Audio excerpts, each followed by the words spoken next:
I'm Dr. Connie. I'm your host of Mind Your Health podcast. I share my unique perspective both as a practitioner and a patient battling autoimmune condition for over 25 years because I had to figure things out on my own, and my education in my practical approach as a patient allows me to truly integrate it so that you can be whole and the burden of sick care is no longer your own burden to carry. And this is what we help you with in this podcast. Hey guys, it's Dr. Connie. Today I want to dive deep into thyroid health and give you a comprehensive guide and answer some of the pressing questions that you all might have in this Mind Your Health podcast. So I want you to know that thyroid health is pivotal to our overall well-being. And really, thyroid is associated with, in functional yoga medicine, to our throat chakra. And it influences our metabolism, our energy levels, and hormonal balance. And to support this crucial gland, a holistic approach, including diet, supplements, and awareness of key lab values, is essential to know. And one of the common questions that I get is, can thyroid problems have a genetic component? And the answer is yes. While not every thyroid condition is inherited, certain types of thyroid disorders are more likely to occur in people with a family history of thyroid issues. So here are some key points that I want you to consider. Number one being autoimmune thyroid disease. Conditions like Hashimoto thyroiditis leading to hypothyroidism and Graves' disease causing hyperthyroidism have a strong genetic predisposition. So if you have a family member with one of these autoimmune thyroid conditions, your risk of developing the same or related autoimmune disorder is higher. Then there's the genetic syndromes.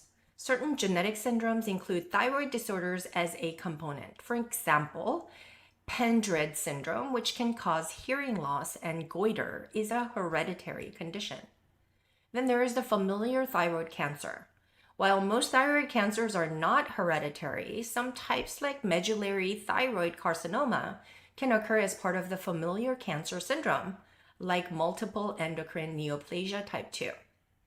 Other influences like genetics, environmental factors like iodine intake, radiation exposure, and certain medications can influence thyroid function. Lifestyle factors and overall health also play a role. It's a complex interplay, you guys, the relationship between genetics and thyroid disorder. Having a genetic disposition doesn't guarantee you'll develop a thyroid condition, but it does increase your risk. So there are some genetic testing and counseling available. And it can be useful, particularly for familiar thyroid cancers or if a specific genetic syndrome is suspected. Okay? And next question that I get is, does thyroid disorders affect body weight? And the answer is yes. The thyroid gland produces hormones that regulate body's metabolism and the process by which the body converts what you eat and drink into energy. That's what metabolism is. And the two primary thyroid hormones are thyroxine, T4, and triiodothyronine, which is T3. And their levels can significantly influence weight gain or loss. Hypothyroidism and weight gain is much more common, and it causes weight gain with hypothyroidism, where the thyroid gland is underactive and does not produce enough thyroid hormones, which leads to slowdown in metabolic processes. And some of the symptoms of this can include fatigue, cold intolerance, and weight gain, often despite not eating more. The weight gain in hypothyroidism is typically moderate and primarily due to the accumulation of salt in water rather than fat. So water retention. Then there's the hyperthyroidism and weight loss, because conversely, hyperthyroidism, where the thyroid is overactive and produces too much thyroid hormone, generally leads to weight loss. And this condition accelerates metabolism, leading to increased calorie burning, even if the appetite and food intakes increase. Thyroid treatment and weight changes are involved, but you want to be treating hypothyroidism with thyroid hormone replacement therapy, like levothyroxine, which is the conventional methodology. But I would say you need to look at more of the overall holistic picture of looking at hypopituitary adrenal axes to make sure all the hormones align, that it's not just isolated to the thyroid. Because what that does is it does help to normalize the metabolic rate, but it's coming from an exogenous source. And that over time can cause the thyroid to be even more underactive. Okay? And there is a complex relationship with weight. It's important to note that while thyroid function affects metabolism, it's only one of many factors that influence the weight. The diet, exercise, genetic, age, and other health conditions also play a significant role. So you want to be monitoring and managing this appropriately, not just focusing on the thyroid itself, but the overall health of all the other associated hormones as well, like the adrenals, hypopituitary gland, or pituitary gland with the adrenals, and sex hormones as well, to look at how it's all interacting and coming together to affect changes in your thyroid. So what are some of the foods to eat for thyroid support? Well, thyroid thrives on nutrient-rich diets. Foods high in iodine like seaweed, fish, dairy, and eggs are crucial, as iodine is a key component of thyroid hormones. Selenium found in Brazil nuts, sunflower seeds, and whole grains assists in converting thyroid hormones into active form. Zinc, present in oysters, beef, and pumpkin seeds, also play a vital role in thyroid function as well. It's important to incorporate foods rich in antioxidants and anti-inflammatory properties, like fresh fruits and vegetables, to combat oxidative stress that can harm the thyroid. However, everything about this should be focused on moderation, because excessive of anything, certain nutrients like iodine, also can disrupt thyroid function as well. So what are some of the appropriate supplements for thyroid health? While a balanced diet is fundamental, supplements can provide additional support. Iodine supplements are beneficial, particularly for those in iodine deficient areas, but should be used cautiously to avoid overconsumption. Selenium and zinc supplements can aid in thyroid hormone synthesis and metabolism. And vitamin D supplements can be crucial, especially since vitamin D deficiency is linked to autoimmune thyroid disorders.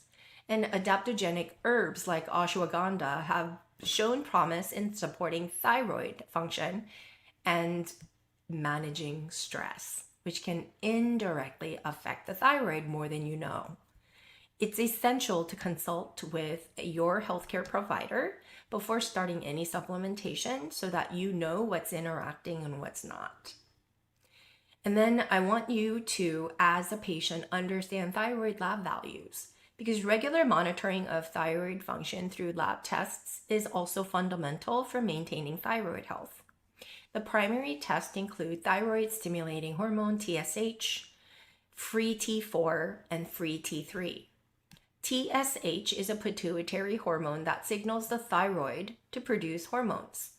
Abnormal levels can indicate hypo or hyperthyroidism, and FT4 and FT3 are active thyroid hormones, and their levels provide insight into thyroid function.